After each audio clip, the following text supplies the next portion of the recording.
Ask Chuck. All right. Hey, Chuck and everyone at the ToddCast. I'd love to hear a discussion about the ways the Trump administration is trying to rig the next election. Texas, mail-in ballots, troops in blue cities, etc. What other ways might Trump try to affect the election? How effective would they be? How would Dems fight back? Thanks, sent from planet Earth, edge of the Milky Way. That is very funny. I appreciate that. Those folks, those of us that live on the third rock from the sun, think it's just hilarious. Look, I think it is. I think if one person's attempt to rig an election is another person's attempt to gain an edge, right? And so I'm just, all mail-in, one person thinks doing more mail-in balloting is reform. Another person thinks that open things up to rigging. So I'm just trying to be devil's advocate here on this. I'm not saying you're not wrong that Trump is trying to do everything he can.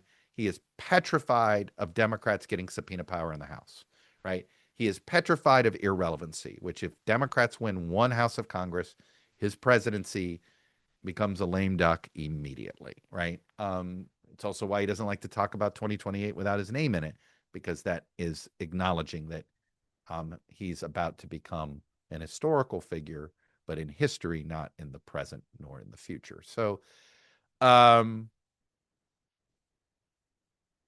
think, look, he's certainly doing things that if you were to say that's his goal, they're trying to subpoena state records of voter files. You see that they're going to monitor elections in Virginia and New Jersey, right? Are they looking for some sort of trigger to get them more involved? So I'm not going to sit here and rule out that there is some people in Trump's orbit that want to fully rig this election. I would just say, and I think others would say, they're just simply trying to gain an edge that anybody in political power would be trying to do. I think it's pretty clear that Trump goes past the sort of the normal rules. As I always said, there used to be honor among thieves in politics, and now there's no honor anymore among some of them there, particularly on the right. So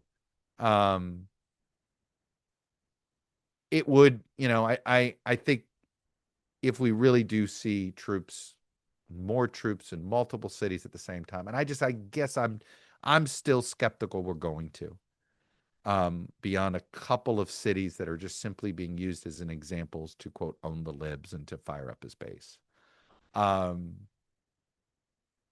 But if I'm wrong, I will flog myself on this podcast, and we will go from there. Ask Chuck. Next question comes from Brian, and right here in Arlington, Virginia. And I think I'm going to make this the last question. Yeah. Dear Chuck, I've been an MTP fan and watcher since the Spivak days. The founder. As a young person, I particularly enjoyed your work and research. Your podcast is a weekly must-listen. Thank you. While I agree that the First Amendment issues that have been emphasized in the wake of the Kimmel cancellation are the most important, I disagree with the characterization of what he actually said. Many well-respected commentators, including you, have said that Kimmel got the facts wrong. I'd like to push back on that. Perhaps he got a larger, uncomfortable truth right. Isn't the scary reality for the political right the very thing that Spencer Cox laments, that Kirk's murderer is likely a product of their own community, like the young man who shot Donald Trump in Pennsylvania? This disaffection and anger from within. Well, what's your definition of community? If, the fact that we're doing this to each other, we all live in this same community. I think the question is, was this politically motivated? And where you had somebody who believed that the violence was justified to make a larger political statement. And that's where I think we all want to draw the line at politically inspired murder, that this is not who we are. That said, there's certainly plenty of examples in American history where this is exactly who we've been. And we've done this before, and we've had political murder, politically inspired murder. So I'm not naive and say it doesn't exist. It is, I guess you're implying that demographically, Kirk shooter, there are more people in Utah that are demographically look like MAGA that also look like the shooter. I guess that's where you're going, where I think others would argue this is an ideological argument. So I think really what MAGA doesn't want to accept is that they somehow, it's this whataboutism on violence. And this is where I just draw the line everywhere. It doesn't matter if you think only 30% of your side is violent, but 60% are theirs, and that somehow because they have more violent people than your side does, ergo you don't have to apologize for your violent people, or you don't have to police your side. The problem we have in American politics is these days is nobody's willing to police their own. Right? You didn't have Democrats trying to police Hunter Biden, and you don't have any Republicans here trying to police the Trump family scam here. We have a full-on kleptocracy inside the Republican Party that's now the U.S. government, and a whole bunch of House Republicans are doing nothing about it. I know they're all ashamed of this, but they all want to keep their job more than they want to do something about it. And there were plenty of Democrats that didn't want to do something about Hunter Biden or just wanted to bury it because they didn't want to, quote unquote, give the right an issue. That is the problem. There is this constant, we look at some political problem and think, how's it going to reflect in the great battle with the other side? Rather than, boy, this is wrong. This is not who we are. Let's just denounce this. Hard stop. Right. And I just don't want to play the game of who's right or wrong on this, implying that one side is trying to justify their violence more than the other side. No matter how you're doing it, it's never going to come out right, and we all lose. So I don't know. I'm not trying to be both sides on this. I'm just trying to be like, there's certain things, if you've ever had an argument with somebody you love, and you know in your heart you're right, but do you want to be right, prove that you're right to the point where you no longer have a relationship with that person that you love?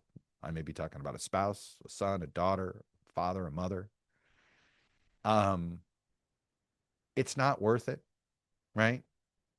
It's easier for everybody to admit some fault if everybody will admit some fault, right?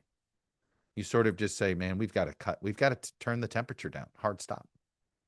If you want to sit here and argue who's got to turn the temperature down more, then neither side's going to turn the temperature down at all. If everybody agrees, we need to turn the temperature down. Maybe it won't be enough, but if we all turn it down a little bit, it's a start. There's a reason results matter more than promises. Just like there's a reason Morgan & Morgan has become America's largest injury law firm. For the last 35 years, they've recovered $25 billion for more than 500,000 clients. It includes cases where insurance companies offered next to nothing, short of shortchanging, seeing if they could get away with it. And Morgan & Morgan fought back, and they won millions. In Pennsylvania, one client was awarded $26 million. It was a staggering 40 times the amount that the insurance company originally offered. That offer, $650,000, whatever it took to sort of get away without paying. So with more than 1,000 lawyers across the country, Morgan & Morgan knows how to deliver for everyday people. So if you're injured, you're looking for a lawyer, check out forthepeople.com/ToddCast or dial pound law, pound 529 on your cell phone. And remember, all law firms are not the same. So give Morgan & Morgan a look. Their fee is free unless they win.